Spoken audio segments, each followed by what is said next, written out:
It is finally here, ladies and gentlemen. I bring to you the 2019 Stanley Cup Playoffs. Eastern Conference, Tampa Bay. Congrats on tying one of the most prestigious regular season records in the NHL. Too bad that doesn't mean jack shit unless you win the Stanley Cup. Ask Washington how consolidating winning the President's Trophy was after losing in the second round or blowing a 3-1 series lead in the first round. Especially considering that you're already pressed for cap hell and there are integral pieces to your core that are free agents after this season, it's cup or bust for you guys. Do not disappoint. Washington. The defending Stanley Cup champions arise on top of the Metro and once again have to prove to everyone that they can beat their boogeyman. They better beat the Hurricanes in round one, and regardless of whether the Penguins or Islanders advance, they'll have to prove to everyone that they didn't merely just catch the curse with its pants down. With the entire team playing more relaxed than previous years, I wouldn't be surprised if they return to Stanley Cup champions. They'll have to, once again, beat Tampa. That in itself is nearly impossible, but they can do it. Boston.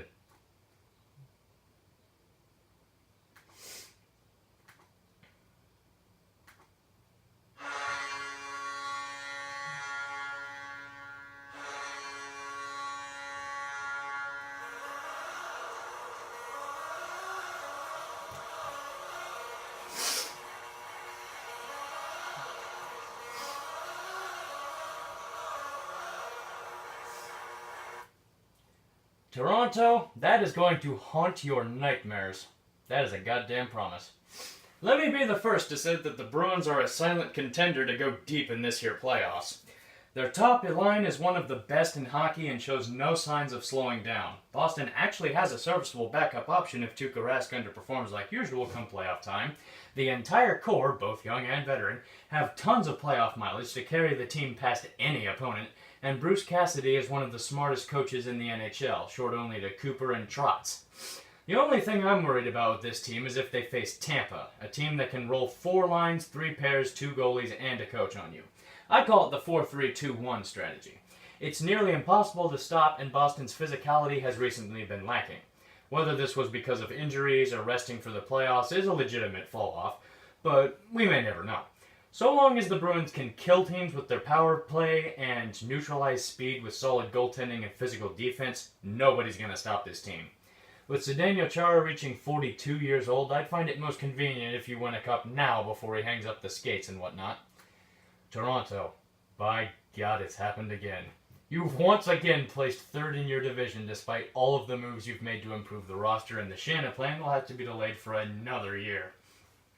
Have fun keeping the core together with almost no cap room and a defense that's still suspect at best. Having to face the boogeyman in the first round doesn't help matters either, but there is one thing I just cannot stand with the Maple Leafs. Your fans.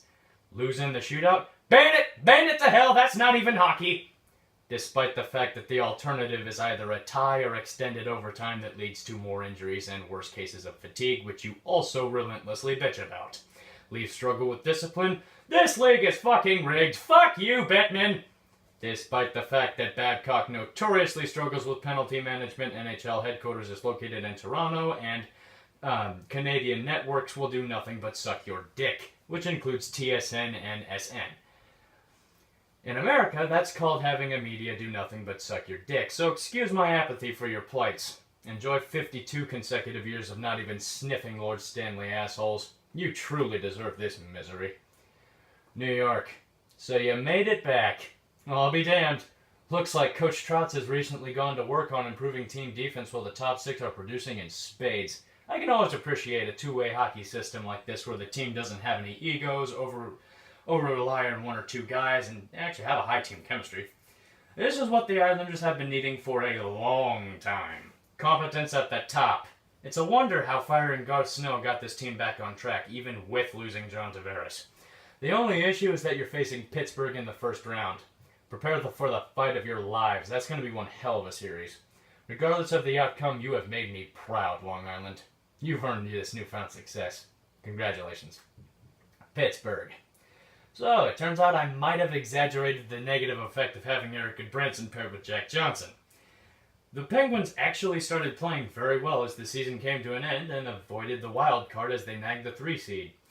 With having to play Long Island in the first round, the Penguins could be neck deep in shit. The Isles are coached by the same coach that beat them last season, and the team he's assembled looks and plays very similar to the aforementioned Stanley Cup champion Capitals. But I know Pittsburgh better than to doubt them. This is the team that spews magic bullshit dust out of their ass and achieves no matter who they dress up. I would love seeing this team get knocked out in the first round more than anyone, but you never know with the Penguins. Carolina. So, you made it! Impressive. Isn't it just a bitch that Raleigh doesn't care about the Hurricanes? Don't believe me? Go back to October of 2018 to a random-ass citizen of Raleigh and ask them if they know who Zion Williamson is. They'd automatically know that he's the top prospects out of Duke. If you did the exact same thing for Sebastian Aho, Cam Ward, Rod Brindamore, Trevor Van Riemsdyk, or even Tom Dundon, they'd be scratching their heads wondering what the fuck you're talking about. NC State has better turnouts at PNC Arena than Carolina, and the fact that the Canes fans only started showing up when the team started winning again and the farm developed into stars shows that a lot of fans that show up for Game 3 and 4 are bandwagons. Change my mind. Columbus. That was some horrific underachieving. You guys are truly fucked. Not only are you guys having to deal with your 4 best players being unrestricted free agents, not only is Coach Tellerella, on top of getting fired out of that cannon, is probably going to get fired out of that cannon of theirs as well as the GM. Not only did picking up Duchesne and Zingle fail, not only did you have 2 draft picks this year, one of which is conditional, but you're also forced to play Tampa in the first round. Enjoy the sweep, assholes. After you lose and continue your growing legacy of failure as the least successful team in the NHL, just know that you deserve every last bit of vitriol thrown your way.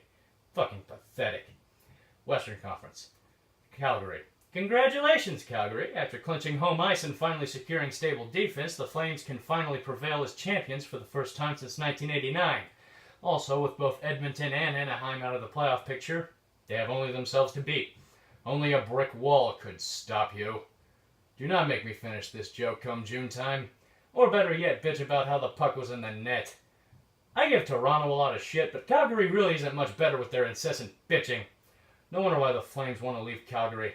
Not only since the city is infested with creosote, but also because ownership seriously thinks that a $1.8 billion stadium is within the realm of reason for a city based on oil, which is currently on a downswing. Brilliant. I await your inevitable flame-out assholes. Nashville. More like Trashville. On a more serious note, how the fuck did you guys end up winning the Central?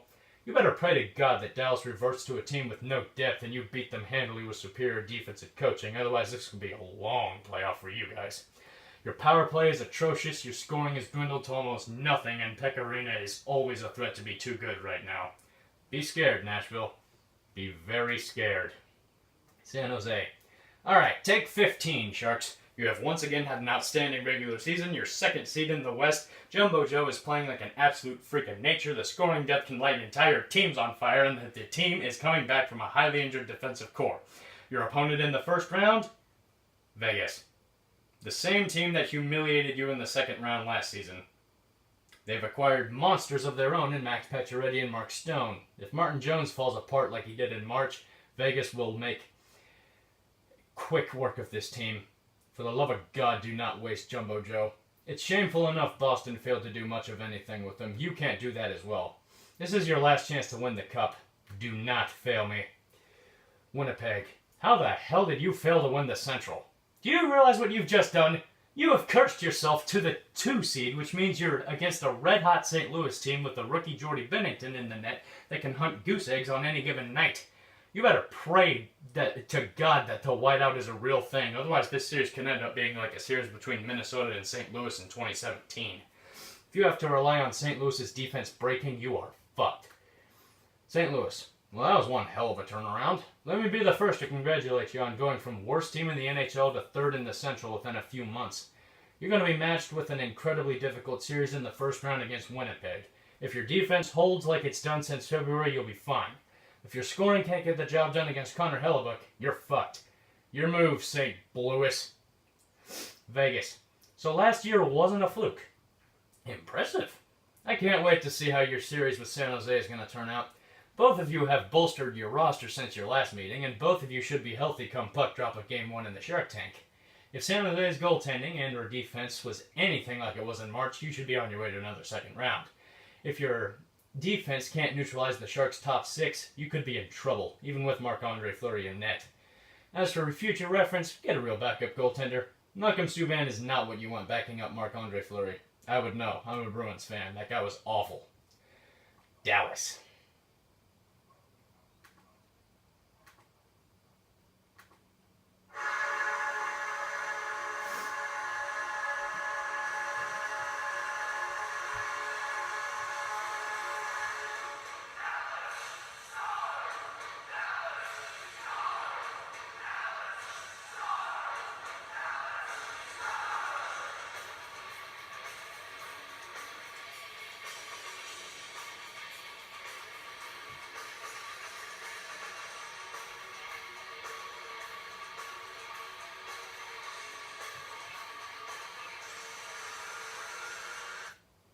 That has got to be the best goal horn in the NHL.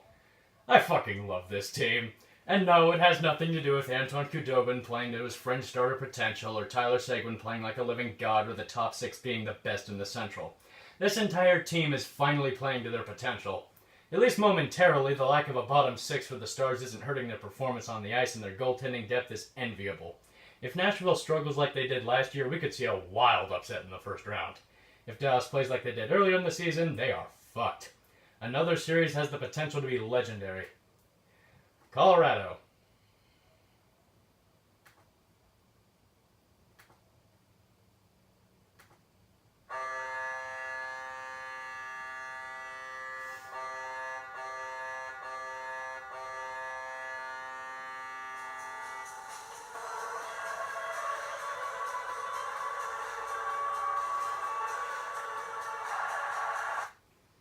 That's also a really underrated goal horn. Alright, I'll admit that I was wrong about this team. Turns out that Varlamov and Grubauer are a formidable goaltending duo that can single-handedly keep the Avs in the game while the top line scores ad nauseum on defenses across the NHL. Don't be fooled. The fact that the Avs are the second wild card means nothing. If Varlamov gets hot at just the right time, Calgary maybe struggle to put this team away just like Nashville struggled to put Colorado away late last year. On behalf of hockey fans everywhere, I sincerely congratulate the Avs on yet another successful season after that dumpster fire season on 2017. You're quickly becoming one of my favorite teams, Colorado. I don't say that lightly. My predictions. Tampa will destroy Columbus in a sweep. Boston will beat Toronto in 6. Washington will sweep Carolina. Pittsburgh will upset New York in 7 games, just because. When Tampa Bay and Boston meet in the second round, Tampa Bay will win in 6. And when Washington and Pittsburgh meet, Washington will get the monkey off their back in 6. And in the conference finals, I have Tampa Bay winning in 5 over Washington. In the Western Conference, I have Calgary defeating Colorado in 6 games. I have San Jose defeating Vegas in 7. Nashville defeating Dallas in 5. St. Louis defeating Winnipeg in 7 games. And in the second round, I have San Jose defeating Calgary in 6 games. And then I have St. Louis defeating Nashville in 7 games. And then in the conference finals, I have San Jose defeating St. Louis in 7 games, which means my Stanley Cup Finals prediction is Tampa Bay and San Jose, in which Tampa Bay defeats San Jose in 5 games to lift their second ever Stanley Cup and make their core that they've developed over the past 6 seasons worth every last penny. My name is Trey McGavin, and I will be seeing you soon.